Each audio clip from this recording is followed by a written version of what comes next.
ঢাকা বিশ্ববিদ্যালয় সিরাত মাহফিল 2024 বাস্তবায়ন কমিটির প্রতি যারা আমাকে এখানে দাঁড়াবার সুযোগ করে দিয়েছেন, বিশেষভাবে অন্তঃস্থল থেকে কৃতজ্ঞতা জানাচ্ছি ঢাকা বিশ্ববিদ্যালয় কর্তৃপক্ষকে এই চমৎকার আয়োজনটি করবার অনুমতি প্রদান করবার জন্য এবং সার্বিক সর্বাত্মক সহযোগিতা করবার জন্য।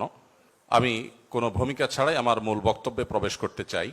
আজ 2024-এর যেই সময়টাতে আমরা দাঁড়িয়ে কথা বলছি, আজকের পৃথিবীতে দুর্বলদের পক্ষে কথা বলাটা ফ্যাশনে পরিণত হয়েছে। আপনারা জানেন, দুর্বল মানুষদেরকে নিয়ে কেউ কাজ করলে সমাজে তাকে হিরো মনে করা হয়।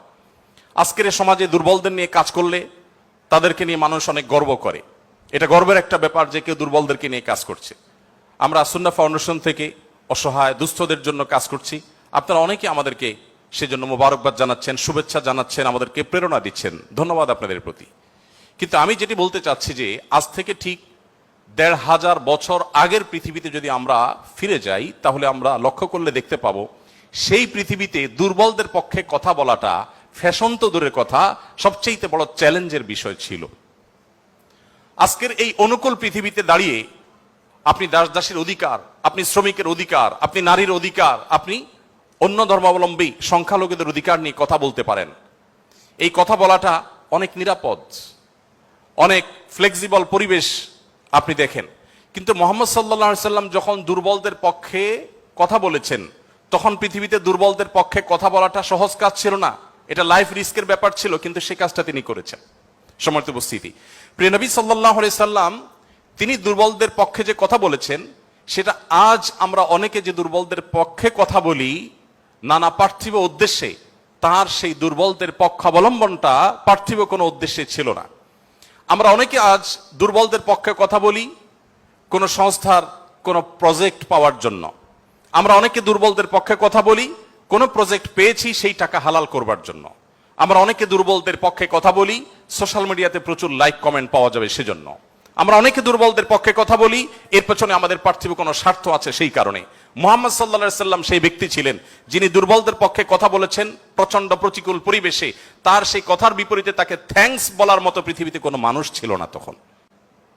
মুহাম্মদ সাল্লাল্লাহু আলাইহি সাল্লাম দুর্বলদের পক্ষে কি বলেছেন এটা নিয়ে ঘন্টাকে ঘন্টা কথা বললেও, কি করেছেন তাদের জন্য ঘন্টাকে ঘন্টা আলোচনা করলেও শেষ হবে না। কিন্তু সময় খুবই সংক্ষিপ্ত, আমি এই জন্য মোটা দাগে মূল কথাগুলোতে চলে যেতে চাই।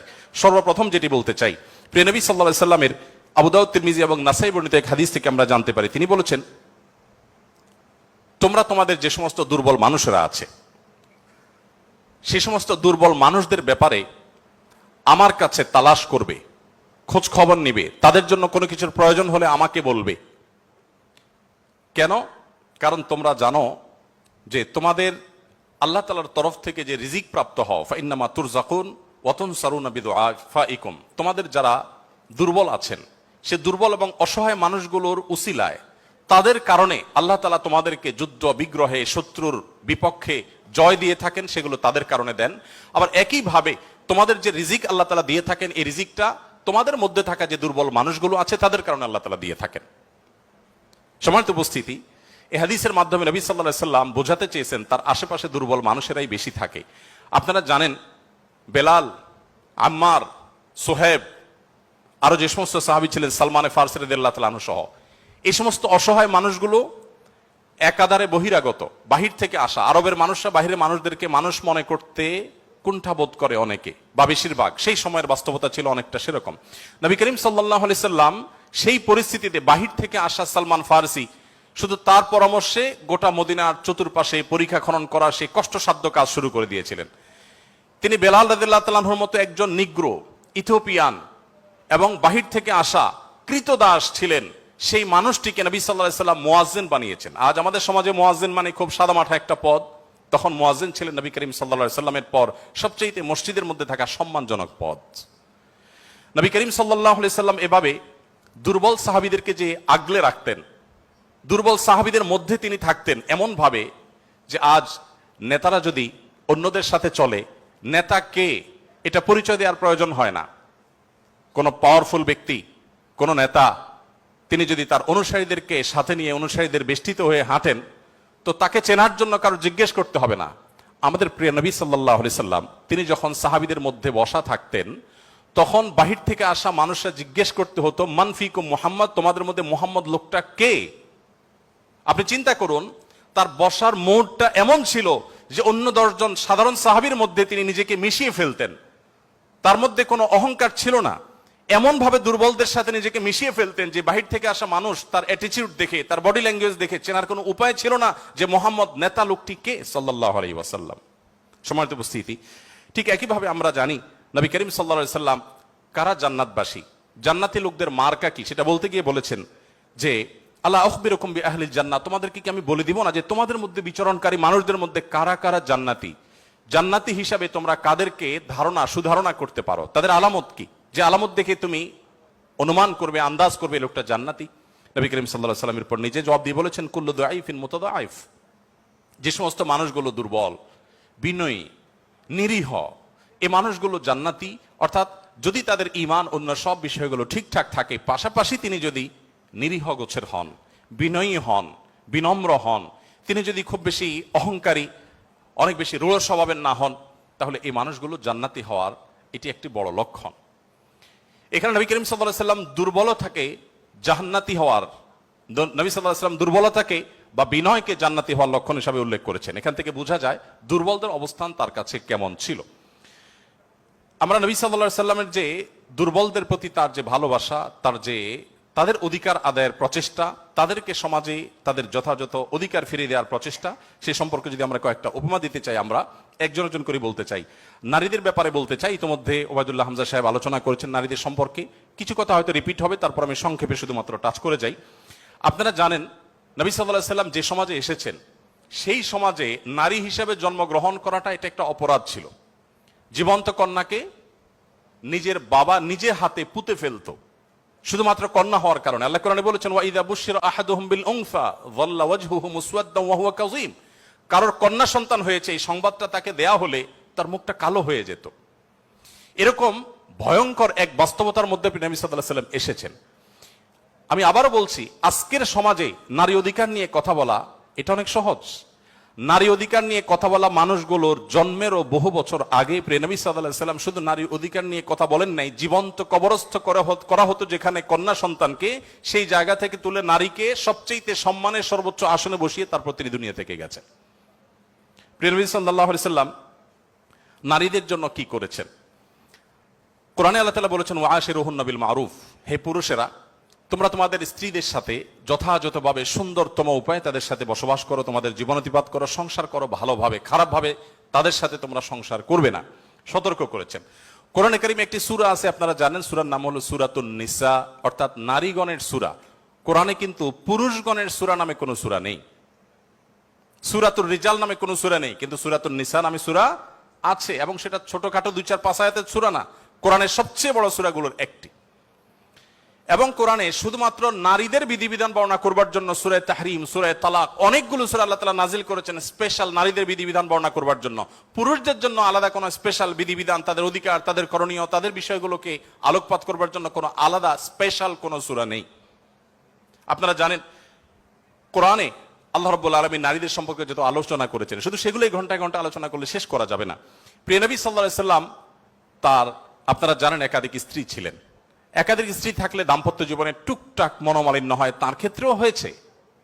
তিনি কখনো কোনো নারীর গায়ে আঘাত করেননি, কোন নারীকে কখনো প্রহার করেননি, তার জীবনে একটি বারের জন্য সে ঘটনা ঘটেনি। আপনারা অনেকে হয়তো শুনে থাকবেন, উহুদের যুদ্ধে প্রিয় নবী সাল্লাল্লাহু আলাইহি সাল্লামের তরবারি একজন সাহাবীকে দেয়া হয়েছে। তিনি দূর থেকে লক্ষ্য করলেন একজন নারী খুব বিভৎস একটি দৃশ্যের অবতারণা করেছেন, তার নাম ছিল হিন্দা, আপনারা জানেন। তিনি নবী করিম সাল্লাল্লাহু আলাইহি সাল্লামের প্রিয় চাচার লাশ কেটে কলিজা বের করে চাবাচ্ছেন। এরকম নির্মম এবং পাশবিক অত্যন্ত ভয়ঙ্কর একটি চিত্র ওই সাহাবী দেখতে পেয়ে নবী সাল্লাল্লাহু আলাইহি সাল্লামের তরবারি তার হাতে, তিনি দৌড়ে দূর থেকে আফসা আফসা দেখছেন, কাছাকাছি গেলেন। কাছাকাছি গিয়ে দেখতে পেলেন, দূর থেকে তিনি বুঝতে পারেন না যে ইনি ভদ্রলোক না ভদ্র মহিলা। খুব কাছে এসে দেখলেন যে তিনি একজন নারী। তিনি তখন বলেছেন পরবর্তীতে যে আমি তরবারিটা তুলেছিলাম যে তার শিরকে আমি তার ধড় থেকে, দেহ থেকে আলাদা করে দিব, কিন্তু তৎক্ষণাৎ আমার মনে হলো এই তরবারিটা তো সেই মানুষটার যে মানুষ কোনোদিন কোনো নারীর গায়ে আঘাত করেন নাই, আমি যত কঠিন দৃশ্যই দেখি না কেন, আমি নবী সাল্লাল্লাহু আলাইহি ওয়াসাল্লামের তরবারি দিয়ে কোনো নারীকে আঘাত করতে পারি না। তিনি সেই অবস্থাতে এরকম ভয়ঙ্কর একটি দৃশ্য দেখার পরও নবী করিম সাল্লাল্লাহু আলাইহি ওয়াসাল্লামের জীবন চরিত্রের মধ্যে তিনি নারীদেরকে যেভাবে সম্মান দিতেন, মর্যাদা দিতেন, শুধুমাত্র সেই বিষয়টিকে স্মরণ করে তরবারিকে খাপে ঢুকিয়ে তিনি সেখান থেকে ফিরে এলেন। প্রিয় নবী সাল্লাল্লাহু আলাইহি ওয়াসাল্লাম তিনি যুদ্ধের ময়দানে কয়েক শ্রেণী মানুষকে কোনোভাবেই যেন হত্যা না করা হয় তার জন্য আগে থেকে বলে রেখেছেন, এবং যুদ্ধের আগে যোদ্ধাদেরকে, মুজাহিদদেরকে বলে রাখতেন, খবরদার রণাঙ্গনে শত্রুপক্ষের অন্য সব মানুষকে আঘাত করলো, নারীদেরকে আঘাত করবে না।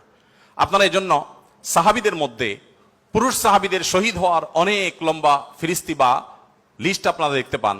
মহিলা সাহাবীদের লিস্ট খুব বেশি একটা দেখা যায় না, যদিও পুরুষদের আল্লাহর জন্য জীবন উৎসর্গ করার এই পথের সর্বপ্রথম পথ নির্দেশ করেছেন যিনি, অবাক করা বিষয় হলো তিনি একজন নারী, সুমাইয়া রাদিয়াল্লাহু তাআলা আনহা। প্রিয় ভাইরা আমার, নবী করিম সাল্লাল্লাহু আলাইহি সাল্লাম তার জীবনের একেবারে শেষের দিকের বক্তব্যগুলোর, ভাষণগুলোর একটি ছিল ইস্তাউসু বিন নিসাই খায়রা, তোমরা নারীদের ব্যাপারে আমার কাছ থেকে ভালো ওসিয়ত গ্রহণ করো। অর্থাৎ আমি তোমাদেরকে ওসিয়ত করছি, আমি জীবনের শেষ মুহূর্তে, অন্তিম মুহূর্তে তোমাদেরকে উপদেশ দিচ্ছি, নারীদের বেলায়, মহিলাদের ব্যাপারে তোমরা ভালো আচরণ করবে, এটি আমার কাছ থেকে শুনে রাখো। নবী করিম সাল্লাল্লাহু আলাইহি ওয়াসাল্লাম তিনি তিনটি জিনিসকে খুব বেশি ভালোবাসতেন, তিনটি জিনিস তার কাছে খুব বেশি প্রিয় ছিল। আপনারা অনেকে হাদিসটি জানেন। তার একটি ছিল সুগন্ধি, তিনি পারফিউম, আতর খুব পছন্দ করতেন। আরেকটি ছিল সালাত, নামাজ, এটি তার চক্ষু শীতলতার কারণ ছিল, তার অনেক ভালো লাগতো নামাজ আদায় করতে। আরেকটি ছিল নারী। এখানে নারী প্রিয়র অর্থ হলো বাবা এবং মায়ের মধ্যে নবী সাল্লাল্লাহু আলাইহি সাল্লাম বাবার চাইতে মাকে বেশি প্রায়োরিটি দিতেন।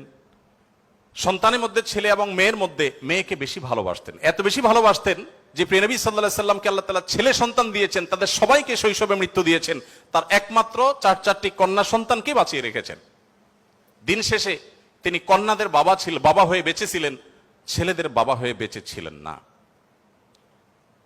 ঠিক একইভাবে প্রিয় নবী সাল্লাল্লাহু আলাইহি সাল্লামের আরেকটা হাদিস সহিহ মুসলিমে বর্ণিত হয়েছে, আমরা জানি নবী সাল্লাল্লাহু আলাইহি সাল্লাম বলেছেন, কেউ যদি তার দুটি কন্যা সন্তানকে প্রাপ্তবয়স্ক হওয়া পর্যন্ত সুন্দর আচরণ করে, যথাযথভাবে লালন পালন করে, কোনো প্রকার বৈষম্য না করে, অবিচার না করে, তাদের প্রতি সদাচরণ করে, তো কিয়ামতের ময়দানে নবী সাল্লাল্লাহু আলাইহি সাল্লাম বলেছেন সেই লোক শুধু জান্নাতে যাবে না, কিয়ামতের দিন আল্লাহ নবী সাল্লাল্লাহু আলাইহি সাল্লাম বলেছেন আনা ওয়া হুয়া কাহাতাইন, সে এই দুটি আঙ্গুল যেরকম পাশাপাশি অবস্থান করছে জান্নাতে আমার ঠিক কাছাকাছি এইভাবে অবস্থান করবে, দুটি কন্যা সন্তানকে যথাযথভাবে পালন করবার কারণে।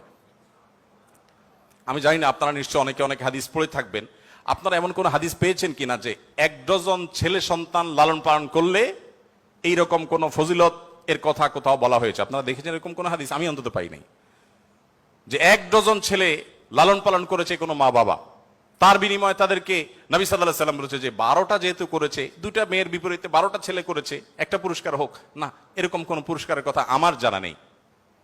এরপরে যখন এক শ্রেণী মানুষ বলে যে ইসলাম নারীদেরকে ঠকিয়েছে, তখন তাদের ব্যাপারে কি বলা যায় সেটা আপনারা ঠিক করবেন। সম্মানিত উপস্থিতি, নবী করিম সাল্লাল্লাহু আলাইহি ওয়াসাল্লাম বলেছেন, কোনো বাবা, কোনো অভিভাবক, কোনো প্যারেন্টস, কোনো মা যদি কোনো কন্যার কারণে কন্যার দায়গ্রস্ত হয়ে পড়েন, সমাজের মানুষের কুসংস্কারের কারণে যদি তার মুখটা ছোট হয়ে যায়, কোনো কারণে তিনি যদি কোণঠাসা সময় পরিস্থিতির মধ্যে পড়ে যান, এরপরও তিনি যদি সেই মেয়েদেরকে লালন পালন করার ক্ষেত্রে কোনো কার্পণ্য না করেন, সমাজের বিরুদ্ধে দাঁড়িয়ে বুক টান টান করে যদি তার কন্যাদেরকে তিনি ভালোবাসা দেন, সদাচরণ করেন, তাদের অধিকার যথাযথভাবে দিয়ে দেন,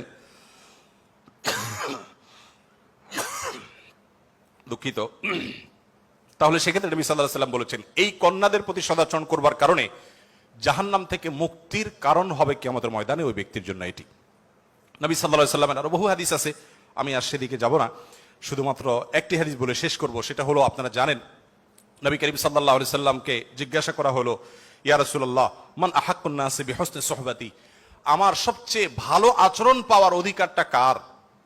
নবীজি সাল্লাল্লাহু আলাইহি সাল্লাম বলেছেন উম্মাক, তুমি সবচেয়ে ভালো আচরণ করবে তোমার মায়ের। এরপর জিজ্ঞাসা করা হলো, হে আল্লাহর রাসূল তারপর? আপনারা জানেন হাদিসটি খুবই প্রসিদ্ধ হাদিস, তিনি বলেছেন তারপর তোমার মায়ের। জিজ্ঞাসা করা হলো তারপর, এরপরে বললেন তারপরও তোমার মায়ের। এরপর সাহাবী যখন জিজ্ঞাসা করলেন ইয়া রাসূলুল্লাহ তারপর, এরপর বললেন তোমার বাবার। আপনারা অনেকে শুনেছেন ডক্টর জাকির নায়েক, তিনি এই হাদিস প্রসঙ্গে বলেছেন আল্লাহ নবী সাল্লাল্লাহু আলাইহি সাল্লাম গোল্ড মেডেলটাও দিলেন মাকে, তারপর সিলভার মেডেলটাও দিলেন মাকে, ব্রোঞ্জটাও দিলেন মাকে, বাবাকে দিলেন একটা সান্ত্বনা পুরস্কার। এরপরে যদি কেউ বলে যে ইসলাম নারীদেরকে ঠকিয়েছে, যে যুক্তিতে বলে সেটা আপনারাও জানেন আমিও জানি।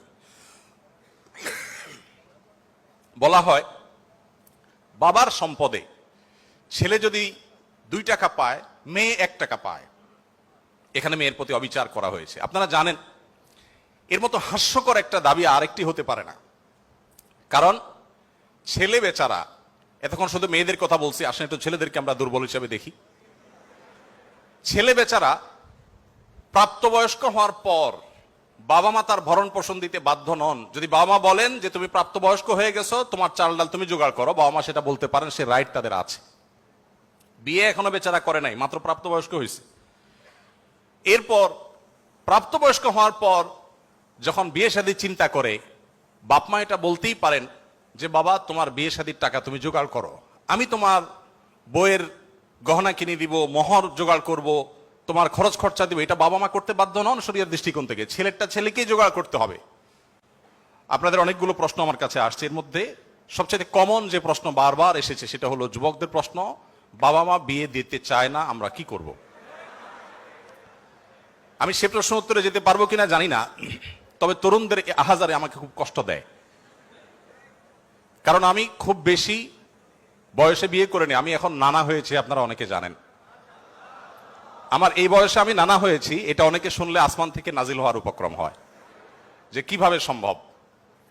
তো আমি বলি, আমি আমার সংসার জীবন গোছানো শেষ, আমি এবং আমার মিসেস সহ বাকি জীবন আরামের সাথে দেশ বিদেশ যদি ঘুরেও বেড়াই, আল্লাহ বিল্লাহ করে বাকি জীবন কাটিয়ে দিই, আমার কোনো টেনশন নাই, কারণ আমার সংসারের সব সেট আপ করা শেষ। সে সমস্ত মানুষদেরকে দেখে আমার করুণা হয়, মায়া হয়, যারা আর্লি ম্যারেজকে দোষণীয় মনে করে, তারা অনেক বেশি দেরি করে তথাকথিত নিজের পায়ে দাঁড়ানোর কথা বলে 30-35 পার হওয়ার পর বিবাহ শাদী করেন। এই মানুষগুলো তাদের ছেলে মেয়ে হইতে হইতে, প্রথম তো আবার ছেলে মেয়ে নেওয়া যাবে না, একটা লম্বা সময় এনজয় করতে হবে, 40-এর পর হয়ে যায় ছেলে মেয়ে হতে হতে। এরপর এই ছেলে পড়ালেখা করে গ্রাজুয়েশন করতে করতে 55-60 ছুঁই ছুঁই হয়ে যায়, ততক্ষণে সংসারের ঘানি টানতে থাকে। আল্লাহ না করুন ছেলেটা যদি অমানুষ হয়, এই বেচারা বৃদ্ধ বয়সে আর যাওয়ার কোনো উপায় নাই। আবার সন্তান তো 1টা বা 2টা বেশি নেওয়া যাবে না, তাহলে তার দুঃখের কোনো শেষ আছে? আর আমার সবকিছু কমপ্লিট। এখন ছেলে মেয়ে যদি বেশি বেতাল হয়, বেলাইন হয়, সোজা কানটা মলে দিয়ে দরজা দেখা দিতে কোনো অসুবিধা নাই। কারণ আমার 2nd, 3rd, 4th অপশন আছে, অনেকগুলো সন্তান আছে। আর দ্বিতীয়ত আমার বয়সে এখনো অনেকখানি বাকি আছে। যাই হোক, আমি সেদিকে যাচ্ছি না। আমি যেটা বলছিলাম সেটা হলো ছেলেদের, এই বেচারাদের যে অসহায়ত্ব, এটার কথা কেউ বলে না। দেখেন, আমিও নারীদের ওয়াজি করে গেলাম, ছেলেদের অসহায়ত্বের কথা একটু বলি। এই বেচারারা যতদিন বাবার সংসারে থাকবে, তোমার ঘানে তুমি টানো, বাবা মা বাধ্য না। মেয়েকে কিন্তু এটা বাবা বা মা বলতে পারেন না। এরপর যখন বিয়ে হবে, বিয়ের সময় ওই যে ছেলেরা চিরকুট নিয়ে আসে, হুজুর একটু বলে দেন আমার আব্বা এখানে আছে। আমি পল্টনে একটা হোটেলের উদ্বোধনী দিনে আমার এক বন্ধু মানুষ সেখানে গেছিলাম, এক ছেলে তার বাবাকে ধরে আমার কাছে নিয়ে আসছে, এসে বলছে হুজুর আপনার অনেক ওয়াজ শুনছি, আজকে আমার বাপরে হাতের কাছে পাইছি, আমাকে বিয়ে দেন, আমি বহু বলছি, আজকে আপনি হাতে নাতে বলেন। আমি নিজের লজ্জা লাল হয়ে গেলাম যে ছেলে কি বেহায়ার মতো কথা। যাই হোক, তো এই বেচারারা বিয়ে করতে যাবে, বাপ বলে যে কি করো তুমি, বিয়ে করবে মানে টাকা কামাই করো। মেয়েদের বিয়ের সময় কি বাবা মা এটা বলে তুমি কয় টাকা কামাই করছো তোমার বিয়ে দিব? বলার সুযোগই নাই, রাইটই নাই। এরপরে বিয়েটা যখন হয়ে যায়, এই বেচারা এতদিন নিজের পেট পালা লাগতো, এখন বউয়ের পেট পালো, ছেলে মেয়ের পেট পালো, অর্থাৎ তাদের রিজিকের ব্যবস্থা করো, তাদের উপার্জনের দায় দায়িত্ব তার। নিজের বাবা মা যদি বৃদ্ধ হয়ে যান, অসহায় হয়ে যান, তাদের দায়িত্ব তার। বাপের বাড়ি যাওয়ার সময় বাজারটা তার করতে হয়, শ্বশুর বাড়ি যাওয়ার সময় মিষ্টির প্যাকেটটার টাকাও তাকে দিতে হয়। শতভাগ খরচ ছেলের, শতভাগ খরচ কার? ছেলের। আর বাপের সম্পদে পাবে হলো 2 টাকা, 2 আনা, আর মেয়ে পাবে 1 টাকা। তার অন্যের খরচ তো দূরের কথা, নিজের খরচই তার উপরে বর্তায় না। ইসলাম কি তাকে কম দিয়েছে না বেশি দিয়েছে? একজনকে 2 টাকা দিয়ে বাজারে পাঠিয়ে বিরাট বড় ফর্দ দেখাই দিয়েছেন, এতগুলো সব তোমাকে আনতে হবে। আরেকজনকে 1 টাকা দিয়ে বললেন যে তুমি শুধুমাত্র এই টাকা দিয়া যা খুশি তা করতে পারো। তাহলে এই 1 টাকা যাকে দেওয়া হয়েছে তার অধিকার কি কম দেওয়া হয়েছে না বেশি দেওয়া হয়েছে? আল্লাহর সাথে পাল্লা দিলে গোল্লা যাওয়া ছাড়া কোনো উপায় থাকে না। যারা নিজের বিবেক দিয়ে আল্লাহ সুবহানাহু ওয়া তাআলার বিচারকে, বিশ্লেষণকে বিচার করতে চায়, তারা আল্লাহর উপরে ওই যে খোদার উপরে খোদাগিরি বলে, যে সে মূর্খতা ছাড়া আর কিছুই করছে না। আমি শ্রদ্ধা রেখে তাদের প্রতি এটা বলতে বাধ্য হলাম। যাই হোক, আমি যেটা বলছিলাম যে নবী সাল্লাল্লাহু আলাইহি ওয়াসাল্লাম মেয়েদের সম্পর্কে এত কথা বলেছেন। দেখুন যে মা হিসাবে মেয়েদের মর্যাদা এত বেশি। ইমাম মালিক রহমতুল্লাহ আলাইহি একটি চমৎকার কথা বলেছেন। তিনি বলেছেন যে আল আম্বিয়াউ আবুল বানাত। আপনারা অবাক হবেন, যত নবী রাসূল পৃথিবীতে এসেছেন বেশিরভাগ নবী রাসূলদেরকে আল্লাহ তাআলা ছেলে সন্তান না দিয়ে মেয়ে সন্তান দিয়েছেন। যাই হোক, মেয়েদের ব্যাপারে কথা বেশি হয়ে যাচ্ছে, এক পেশে হয়ে যাচ্ছে, আমরা একটু অন্য কোন অপশনে চলে যাই। এরপরে যেটি বলতে চাই তা হলো বিধবা এবং ইয়েতিমদের ব্যাপারে। দেখুন, ইয়েতিম বিধবার ব্যাপারে নবী করিম সাল্লাল্লাহু আলাইহি সাল্লাম বলেছেন, বুখারীতে হাদিসটি বর্ণিত হয়েছে, আস-সাইলাল আরমালাতি ওয়াল মাসাকি কাল মুজাহিদি ফি সাবিলিল্লাহ আও কাল্লাযী ইয়াকুমুল লাইলা ওয়া ইয়াসুমুন নাহার। যে ব্যক্তি কোনো বিধবার ব্যয়ভারের দায়িত্ব গ্রহণ করবে, যে ব্যক্তি কোনো ইয়েতিমের লালন পালনের দায়িত্ব গ্রহণ করবে, অভিভাবকত্বের দায়িত্ব গ্রহণ করবে, নবী সাল্লাল্লাহু আলাইহি সাল্লাম বলেছেন এই ব্যক্তি আল্লাহর রাস্তায় রণাঙ্গনে জিহাদরত ব্যক্তি আল্লাহর কাছে যে মর্যাদা লাভ করবে, নিজের জায়গায় বসে থেকে অসহায় বিধবার দায়িত্ব, বিধবা ভাতা দিয়ে তার দায়িত্ব গ্রহণ করলে এই ব্যক্তিকে আল্লাহ তাআলা সেই মর্যাদা দান করবেন। আপনি এরকম কোন হাদিস দেখাতে পারবেন না যে একটা লোক বেচারার বউ মরে গেছে, মন মরা থাকে, যদি কোনো ভদ্র মহিলা তার আশ্রয় দেওয়ার জন্য তিনি অনুপযুক্ত হওয়া সত্ত্বেও নিজেকে পেশ করেন, উপস্থাপন করেন, আর তার আশ্রয় হয়ে যান, তাহলে নবী সাল্লাল্লাহু আলাইহি সাল্লাম বলেছেন তার এই পুরস্কার আছে। নিশ্চয়ই ভালো কাজের সওয়াব আছে, কিন্তু আলাদা পার্টিকুলার কোন সওয়াবের কথা নবী সাল্লাল্লাহু আলাইহি সাল্লাম বলেন নাই। কিন্তু একজন বিধবার ব্যাপারে কিন্তু সেই কথা বলা হয়েছে। ইয়েতিমের ব্যাপারে নবী সাল্লাল্লাহু আলাইহি সাল্লাম বলেছেন, আনা ওয়া কাফিদুল ইয়াতিমি কাহাতাইন। আমি এবং ইয়েতিমের অভিভাবক, যিনি ইয়েতিমের দায়িত্ব নেন, এই দুইজন এই দুটি আঙ্গুলের মতো পাশাপাশি জান্নাতে অবস্থান করবো। আপনারা অনেকে বলতে পারেন যে জান্নাতে এই লোক নবীর কাছে থাকবে, এর আগে শুনলাম দুইটা কন্যা লালন পালন করলে সেও নবী সাল্লাল্লাহু আলাইহি সাল্লামের কাছে থাকবে, তো নবী সাল্লাল্লাহু আলাইহি সাল্লামের কাছে কতজন থাকবে? আসলে দুনিয়াতে আমরা একজনের সাথে আরেকজন হাঁটতে পারি, আখিরাতকে আমরা দুনিয়ার মতো কম্পেয়ার করি বা বিবেচনা করি, আখিরাতের বিষয়টা সম্পূর্ণ ভিন্ন। নবী সাল্লাল্লাহু আলাইহি সাল্লামের জান্নাত এটা তো দুনিয়ার কোনো প্রাসাদের মতো হবে না, বিশাল বড় জগৎ নিয়ে হবে। সবচেয়ে ছোট জান্নাতে যে গোটা পৃথিবীর সমান 10 পৃথিবীর সমপরিমাণ জান্নাত তিনি পাবেন। মহাশূন্য সম্পর্কে আমরা ধারণা পাওয়ার পর আমাদের কাছে এটা খুব সহজ মনে হয় যে পৃথিবীর অন্যান্য পৃথিবীর বাইরে যে আল্লাহ তাআলার মহা সৃষ্টি আছে সেগুলোর তুলনায় পৃথিবী খুব ক্ষুদ্র। যখন পৃথিবীতে এগুলো আবিষ্কার হয় নাই, আপনি চিন্তা করুন তখনকার মুসলমানদের জন্য ঈমান আনা কতটা কঠিন ছিল, যে কিভাবে এত বড় জান্নাত দিবেন আল্লাহ তাআলা, কোথায় এত জায়গা। কিন্তু আজ আমরা সেটা আবিষ্কার করেছি, আমরা জানি কিয়ামত পর্যন্ত আবিষ্কার হতে থাকবে। কোরআন এবং সুন্নাহর অনেক কিছু এখনো আমাদের বুঝে আসছে না, কিন্তু এক সময় হয়তো বুঝে আসবে। তো যাই হোক, নবী করিম সাল্লাল্লাহু আলাইহি সাল্লাম ইয়েতিমের ব্যাপারে এই সুসংবাদ আমাদেরকে দিয়েছেন। এবং নবী সাল্লাল্লাহু আলাইহি সাল্লাম আরেকটা হাদিস বলে আমি শেষ করব। তিনি বলেছেন, যে ব্যক্তি তার পরিবারের মধ্যে কোনো ইয়েতিমকে সংযুক্ত করেন, এই জায়গা আমি একটু থামবো। ইয়েতিমকে সংযুক্ত করার মানেটা কি? আমাদের দেশে ইয়েতিম বা গরিবের বাচ্চাকে লালন পালন অনেকেই করেন, কিন্তু সেটা নিজের ধান্দায় করেন, গরিবের প্রয়োজনে না। কিভাবে সেটা? কারণ সন্তান হচ্ছে না, তখন তিনি একটু বাবা ডাক শুনতে চান, মা ডাক শুনতে চান, তো এই জায়গা থেকে তিনি একটা বাচ্চাকে নিয়ে আসেন, অসহায় মানুষের, কারণ কোনো বাচ্চার বাবা মারা গেছেন, বাবা মারা গেছেন, মা মারা গেছেন, তাকে নিয়ে আসেন, সেই বাচ্চাটাকে এনে লালন পালন করেন এবং মনে করেন আমি অনেক সওয়াবের কাজ করছি। আপনি অবশ্যই সওয়াবের কাজ করছেন না যদি আপনার উদ্দেশ্য হয় আপনার যে মা ডাক শোনা, বাবা ডাক শোনা সেটা, আর যদি আপনার উদ্দেশ্য হয় যে না আমি তাকে লালন পালন করতে চাই, সে তার মায়ের কাছেই থাকুক, আমি তার ভরণ পোষণ দিব, তার পড়াশোনার খরচ চালাবো, তার অভিভাবকত্ব করব, তাকে আশ্রয় দিব, তাহলে আপনি এই হাদিসের সুসংবাদ পাবেন ইনশাআল্লাহ তাআলা। আপনি যদি নিজে পার্থিব কোনো স্বার্থে তাকে লালন পালন করেন তাহলে এই হাদিসের মর্যাদা আপনি লাভ করবেন না। নবী করিম সাল্লাল্লাহু আলাইহি ওয়াসাল্লাম মুসনাদ আহমদে বর্ণিত একটা হাদিসে আসছে, তিনি বলেছেন যে এক ব্যক্তি তার কাছে বলেছে, হে আল্লাহর রাসূল, আমার অন্তরটা অনেক শক্ত, আমি খুব শক্ত হৃদয়ের মানুষ, আমার মনটা নরম হয় না, আপনি আমাকে কোনো একটা পরামর্শ দিন। নবী সাল্লাল্লাহু আলাইহি ওয়াসাল্লাম বলেছেন, তুমি ইয়েতিমের মাথায় হাত বুলাবে, তোমার মন নরম হবে, এবং সেই সাথে অসহায়দের তুমি খাদ্য দান করবে, আহার দিবে। এই দুটি কাজ যদি তুমি করো তাহলে তোমার অন্তরের কাঠিন্য দূর হয়ে যাবে। আমাদের অনেকের মধ্যে এই অভিযোগ আছে, আমরা এই আমলগুলো করতে পারি। নবী সাল্লাল্লাহু আলাইহি ওয়াসাল্লাম দুর্বলদের মধ্যে যারা দাস দাসী ছিলেন তাদের জন্য কি করেছেন আপনারা অনেকে জানেন। ইসলামের অনেকগুলো গুরুত্বপূর্ণ বিধিবিধান আছে, এর মধ্যে থেকে একটা হলো দাস দাসী মুক্ত করার বিধান। যদি কোনো পুরুষ, কোনো স্বামী যদি তার স্ত্রীকে মায়ের সাথে তুলনা করেন, মায়ের সাথে তুলনা করার একটা পর্যায়ে আছে যেটাকে ইসলামী ফিকহের পরিভাষায় জিহার বলা হয়। রাগের বশে এরকম অনেকে করে থাকেন যে আমার মা যেরকম হারাম তুমি এরকম হারাম, তালাকের মতোই অনেকটা। এই টাইপের কথা যদি কেউ বলেন, তার প্রায়শ্চিত্ত হলো তাকে একটি দাস মুক্ত করতে হবে। কেউ যদি ইচ্ছাকৃতভাবে রোজা ভঙ্গ করেন, তাহলে তার প্রায়শ্চিত্ত হলো তাকে একটি দাস মুক্ত করতে হবে। কেউ যদি শপথ করে শপথ রক্ষা না করেন, ভঙ্গ করেন, তাহলে তাকে দাস মুক্ত করতে হবে। কেউ যদি কোনো মানুষকে হত্যা করেন, ভুলে হত্যা করেন, তার প্রায়শ্চিত্তগুলোর মধ্যে থেকে একটা হলো তাকে দাস মুক্ত করতে হবে। এভাবে ইসলাম অনেকগুলো ভুলের প্রায়শ্চিত্ত হিসাবে অন্য কোনো অপশনের চাইতে দাস মুক্তিকে প্রায়োরিটি দিয়েছে, গুরুত্ব দিয়েছে। নবী সাল্লাল্লাহু আলাইহি ওয়াসাল্লাম বারবার বলেছেন, কারণ তিনি চাইতেন মানুষ দাস না থাকুক, মানুষ মুক্ত হয়ে যাক। নবী সাল্লাল্লাহু আলাইহি ওয়াসাল্লাম আজকের পৃথিবীর মতো ফ্যাক্টরি রেভলিউশনের পর মানুষের মুক্তির জন্য বা দাস প্রথার বিরুদ্ধে তিনি কথা বলেছেন এমন না। আমি আগেই বলেছি, আজ পৃথিবীতে বহু দুর্বলদের পক্ষে কথা বলা মানুষ পাবেন, তার সবগুলোই বেশিরভাগই দেখবেন স্বার্থের কারণে। আমরা নিজেরাও দুর্বলদের সহযোগিতা করি। এই যে বন্যা গেল, অনেকেই বন্যার সময় ত্রাণ নিয়ে গেছেন জাস্ট একটা ছবির জন্য। অনেকে ত্রাণ নিয়ে গেছেন, কষ্ট করেছেন, শুধু তার একটা লাইভ দরকার, কিছু লাইক দরকার, কিছু কমেন্ট দরকার, কিছু বাহবা দরকার।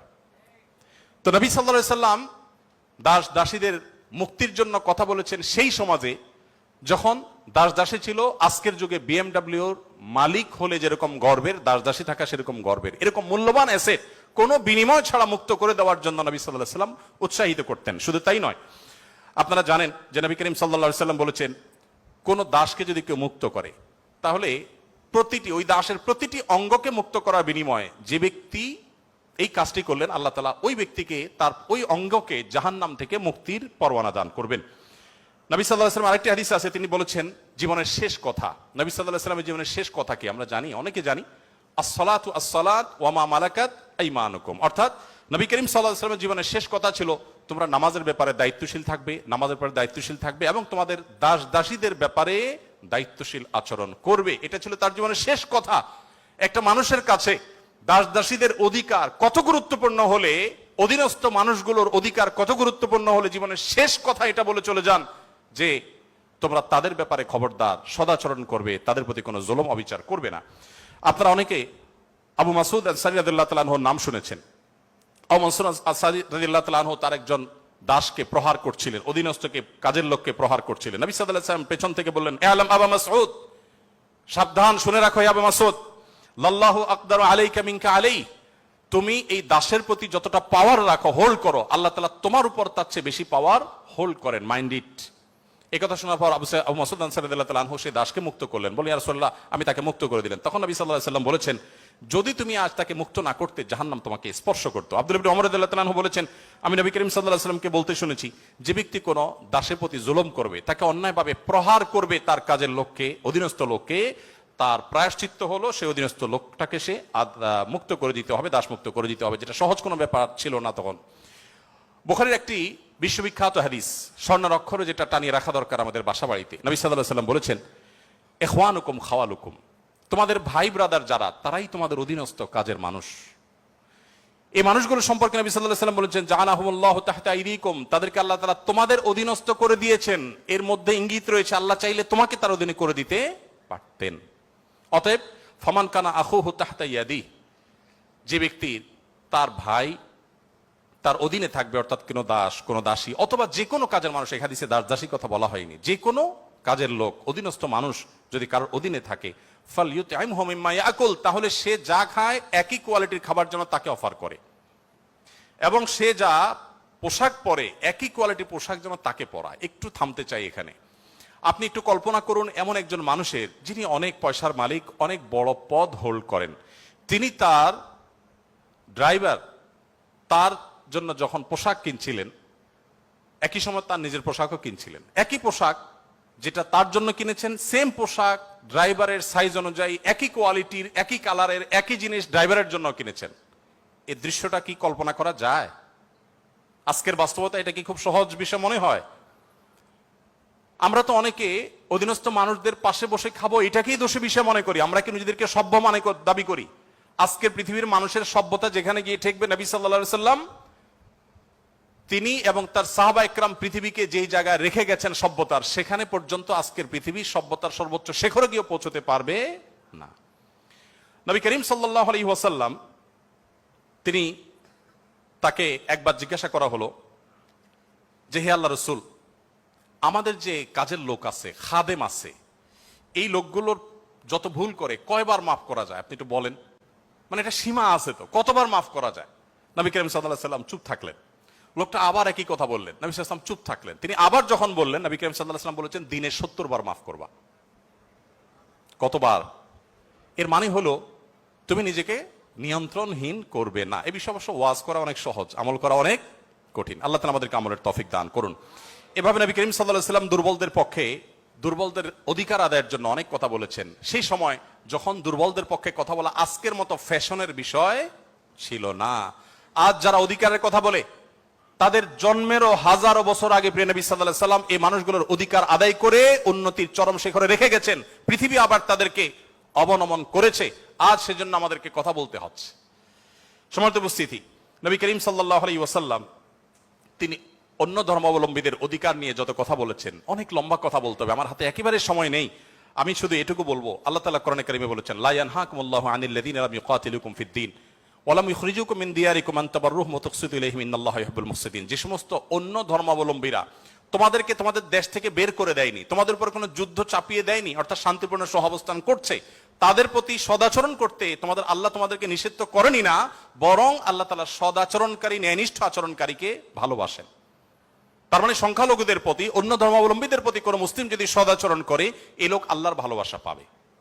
বাংলাদেশে মানুষ ধর্মপ্রাণ, এদেশে ওলামা একরাম দায়িত্বশীল। এই জন্য আমি প্রায় বলি, আমাদের আশেপাশে অন্য যে কোনো দেশের সংখ্যালঘুদের চাইতে আমাদের দেশের সংখ্যালঘুরা আলহামদুলিল্লাহ অনেক ভালো আছে, সেজন্য আমরা অনেক হ্যাপি এবং সুখী। আমরা চাই তারা আরো ভালো থাকুক। আমাদের আশেপাশে বিভিন্ন দেশে বহু ধর্মীয় দাঙ্গা হয়েছে, শত শত মানুষ মারা গেছে। বাংলাদেশের আজও পর্যন্ত কখনোই ধর্মীয় দাঙ্গায় শত শত মানুষ তো দূরের কথা, ডজন ডজন মানুষ মারা গেছে, এমন কোনো ঘটনা কখনো শোনা। সংখ্যালঘুদের নির্যাতনের যে সমস্ত বিচ্ছিন্ন ঘটনা ঘটে, এটা আমরাও জানি, আমাদের সংখ্যালঘু ভাই বোনেরাও জানেন। এটা দিন শেষে রাজনৈতিক ফায়দা হাসিলের নীল নকশা ছাড়া আর কিছুই নয়। বাংলাদেশের সবচেয়ে বড় ধর্মীয় শিক্ষা প্রতিষ্ঠান হাটহাজারী মাদ্রাসার ঠিক কোল ঘেঁষে একটা মন্দির, আমি সেই মাদ্রাসার ছাত্র। এত প্রাচীন এই মন্দির এবং মাদ্রাসাও প্রাচীন, শতবর্ষী মাদ্রাসা এবং প্রাচীন মন্দির।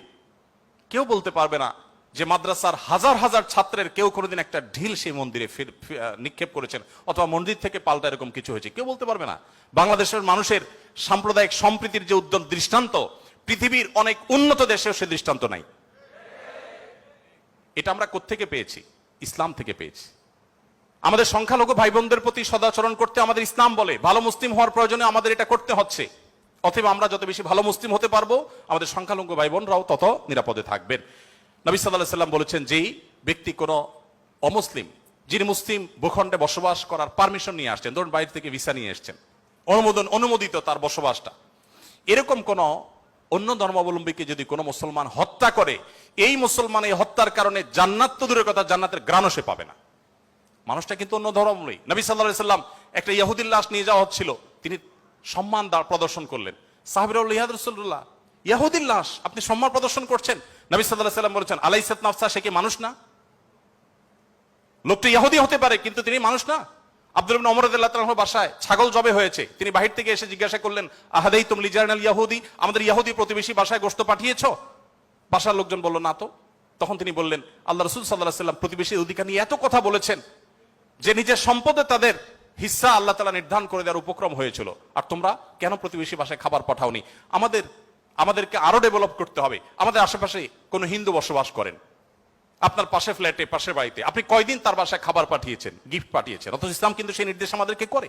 যাই হোক, নবী করিম সাল্লাল্লাহু আলাইহি ওয়াসাল্লাম চতুষ্পদ জন্তু, পশু পাখির প্রতি তার যে দয়া ছিল, তারা দুর্বল, তারা অসহায়, তাদের পক্ষে নবী সাল্লাল্লাহু আলাইহি ওয়াসাল্লামের যে অবস্থান ছিল, একবার আপনারা জানেন বিখ্যাত হাদিস, নবী সাল্লাল্লাহু আলাইহি ওয়াসাল্লাম বলেছেন যে অনেক আগের একটি ঘটনা, এক লোক তিনি যাচ্ছিলেন কোথাও পানি পান করার জন্য, কোন একটা কুয়াতে তিনি নেমেছেন, উঠে দেখতে পেলেন একটি কুকুর পিপাসায় সেরকম অসফস করছে। তখন তিনি তার পোশাক খুলে পানিতে চুবিয়ে, সে পানির চিবিয়ে ওই কুকুরকে খাওয়ালেন। এই হাদিসটি দুই রকম আছে, একজন পুরুষের ক্ষেত্রে আছে, তিনি তার পায়ের মোজা খুলেছেন, একজন নারীর কথা আছে, তিনি তার ওড়না খুলে এই কাজটি করেছেন। ওই নারী ব্যভিচারিণী হওয়া সত্ত্বেও আল্লাহ তাআলা একটি প্রাণীর প্রতি এই ভালোবাসা, এই সম্প্রীতি দেখাবার জন্য তাকে মাফ এবং নাজাত দিয়ে দিয়েছেন। নবী সাল্লাল্লাহু আলাইহি সাল্লাম বলেছেন যে এর বিপরীতে একজন নারী, আপনারা সেটাও শুনেছেন অনেকে, যে একটি ইবাদত গুজার একজন নারী একটি বিড়ালকে বেঁধে রেখেছিলেন এবং সে বিড়ালকে বেঁধে রাখতে রাখতে এক পর্যায়ে না খেয়ে বিড়ালটি মারা গেছে, তাকে খাদ্য দেননি। শুধুমাত্র এই কারণে তিনি ইবাদত গুজার হওয়া সত্ত্বেও আল্লাহ তাআলা ওই নারীকে জাহান্নামী হিসেবে ঘোষণা করেছেন, শুধুমাত্র একটা প্রাণীর জীবনের প্রতি এই হেয়ালিপনা করার জন্য। এখন প্রাণী তো দূরের কথা, মানুষের জীবন আমরা শেষ করে ফেলছি নির্দয় ভাবে। নবী করিম সাল্লাল্লাহু আলাইহি সাল্লামের আরো হাদিস আমরা জানি, একটা পাখির দুটি বাচ্চাকে কেউ একজন ধরে নিয়ে গেলেন। নবী আলাইহিস সালাম যখন দেখলেন এই কাজটি কেউ করেছে, তখন বললেন যে কে কাজটি করেছ? তখন নবী করিম সাল্লাল্লাহু আলাইহি সাল্লাম তাকে ডেকে বললেন, যাও, এই যে পাখি, মা পাখিটা সে ছটপট করছে আমি দেখতে পাচ্ছি, এই বাচ্চাগুলোকে সেখানে রেখে আসো, এটা তোমার জন্য জায়েজ নাই, মা পাখির বাচ্চাগুলোকে তুমি ছিনিয়ে আনবে জাস্ট তোমার বিনোদনের জন্য। তখন নবী করিম সাল্লাল্লাহু আলাইহি সাল্লাম ওই নির্দেশ সাহাবীকে করেছেন এবং ভৎসনা করেছেন এই কাজটি করবার জন্য। এর বিপরীতে আরেকটা ঘটনা আমরা জানি, এর পাশাপাশি আরেকটা ঘটনা আমরা জানি, নবী সাল্লাল্লাহু আলাইহি সাল্লাম এক ব্যক্তিকে দেখলেন তিনি পিপিলিকার উপদ্রব থেকে বাঁচার জন্য আগুন দিয়ে পোড়াচ্ছেন। তিনি বলেছেন, খবরদার, লা ইউআযযিবু বিন-নার ইল্লা রাব্বুন নার, আগুন দিয়ে পুড়িয়ে নির্মম ভাবে তুমি এটাকে হত্যা করতে পারো না। যদি হত্যা করতেই হয় তাহলে তুমি এমনি পিষে মেরে ফেলো, অন্য কোনো ভাবে মেরে ফেলো, নির্মম ভাবে তুমি মারতে পারো না।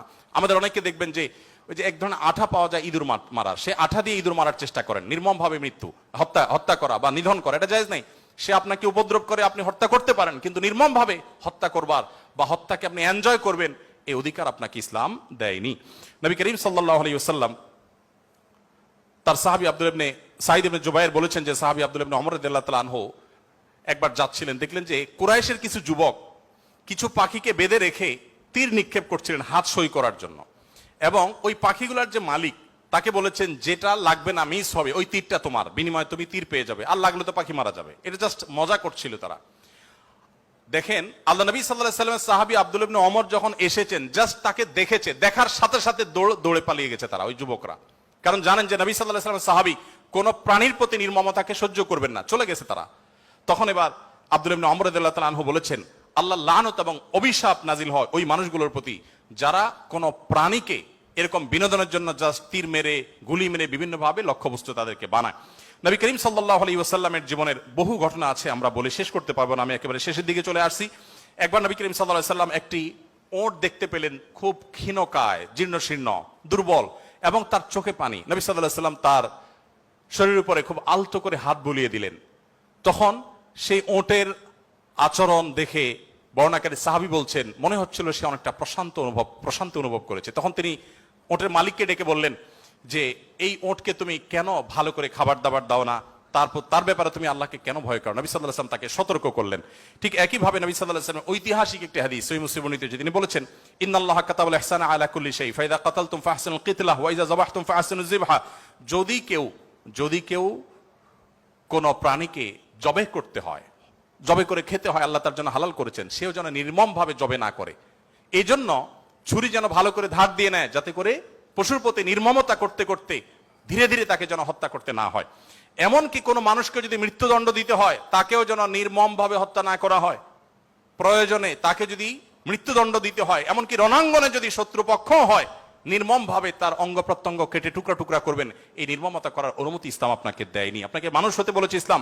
নবী সাল্লাল্লাহু আলাইহি ওয়াসাল্লাম এক ব্যক্তিকে দেখলেন যে তিনি তার কোন একটা পশু জবাই করার জন্য শুইয়ে তারপরে সেই পশু ছুরি ধার দিচ্ছেন। একদিক থেকে শুয়েছেন, হয়তো পাও দিয়ে ফাড়া দিয়ে ধরে রেখেছেন, আর অপর দিক থেকে হাত দিয়ে তিনি ছুরি ধার দিচ্ছিলেন। নবী সাল্লাল্লাহু আলাইহি ওয়াসাল্লাম বলেছেন যে আতুরিদু আন তুমিতাহা মাউতা, তুমি কি চাও এই প্রাণীটাকে কয়েকবার হত্যা করতে? কেন তুমি আগে ছুরি ধার দিয়ে আনো নাই? নবী করিম সাল্লাল্লাহু আলাইহি ওয়াসাল্লাম একটি গাধার পাশ দিয়ে যাচ্ছিলেন, দেখতে পেলেন যে গাধাটার উপরে কেউ ছেক দিয়েছে, কোন লোহাটো হাতে দাগ দিয়ে ছেক দিয়েছে, ক্ষত বিক্ষত হয়েছে। নবী সাল্লাল্লাহু আলাইহি ওয়াসাল্লাম বলেছেন, লাআনাল্লাহুল্লাযী ওয়াসামা, যে ব্যক্তি গাধাটাকে ছেক দিয়েছে, আল্লাহর লানত, আল্লাহর রহমত থেকে সে বঞ্চিত হয়ে অভিশাপ তার উপরে নাজিল হবে।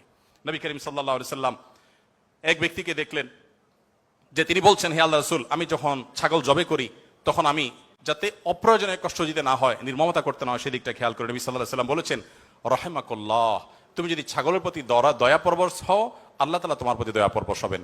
ভাইরা আমার, এমনকি তৃণলতা গাছপালা এগুলো প্রয়োজন ছাড়া যদি কেউ কাটে, নবী সাল্লাল্লাহু আলাইহি ওয়াসাল্লাম বলেছেন ওই ব্যক্তির মাথায় আল্লাহ তাআলা জাহান্নামের আগুন নিক্ষেপ করেন। প্রয়োজন ছাড়া যদি বৃক্ষ নিধন করে কেউ, আমি তো সারাদিন সারারাত বলি, হয়তো নবী সাল্লাল্লাহু আলাইহি ওয়াসাল্লাম দুর্বলদের অধিকার আদায়ের জন্য কি করেছেন, শুধু কথা বলেননি, কি করেছেন সেগুলো বলে হয়তো শেষ করা যাবে না।